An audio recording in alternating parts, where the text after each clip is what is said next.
美军紧盯解放军锁台演训，看得有点懵，果然是留了后手。观众朋友、网友朋友，大家好，我是付先少。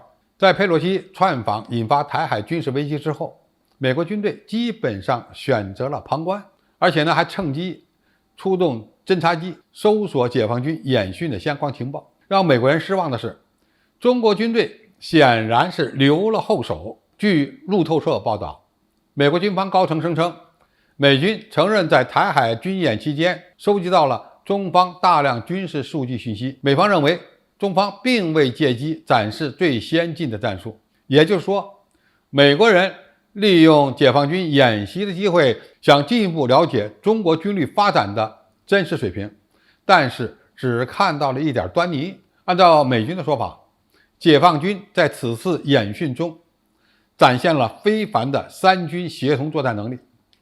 比如，中央电视台曾经报道说，中国预警机可以指挥驱逐舰打击陆地目标，中国火箭军的弹道导弹和陆军的远程火箭炮都展示了高精度打击能力等等。但是由于这场演训毕竟不是红蓝对抗性质，看起来就像是一场演示，所以解放军并没有展示出足够的战术内涵。美国通过能够看到的有限情报分析认为，中国大陆并不想在短时间内通过武力解决台湾问题，也就是没有迫在眉睫的情况。那么中国军队在这场锁台演训活动中都保留了哪些后手呢？其实非常多非常多，我们的真功夫可能需要到被逼对台动武的那一天才会亮出来。就正常的情况来说，解放军演训过程中以下几个方面的能力是不会展示的。第一，真实的电子战能力。夺取制电子权是夺取制空权、制海权的关键。解放军不大可能在演习中暴露自己的电子战能力。近年来，解放军在预警机、电战飞机等领域已经取得了突飞猛进的发展。有人统计过，中国军队的某些特种作战飞机的数量甚至超过了美军。所以夺取制电之权，解放军肯定还有后手。第二，多战区联合作战能力这次也没有充分展示。此次演训活动还是以东部战区为主，而需要在台海采取军事行动时，必然是全国一盘棋，每个战区都将承担不同的使命任务。美军现在看到的不过是解放军整体实力的冰山一角。第三，饱和攻击能力的展示，这次我们也留了后手。在发现及摧毁的年代，解放军发展的区域拒止能力到底有多强大，估计只有等到开打了才会知道。解放军向台湾东部海域发射的导弹只是部分能力的展示，不是火力密度的演示。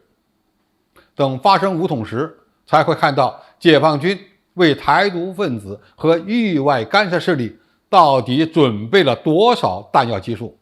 第四，解放军真正的区域拒止能力也仅仅是点到为止。这次的演训并没有展示解放军在台湾东部海域攻击航母作战群的能力，因为这并不是一场针对美国的演习。实际上，中国有能力让美国人看到打航母演训的活动。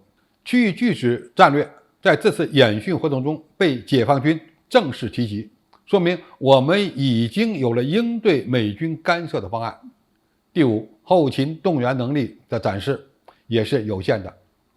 打仗就是打后勤，而中国军队的后勤保障能力只有在战争开始之后才能看到。中国社会有非常强大的物流体系，中国军队的后勤保障改革也进行了几轮，到底能支撑多大规模、多长时间的战争，其动员能力将是美国人难以想象的。第六，中国的战争潜力到底有多大？通过这次演训也很难观察出来。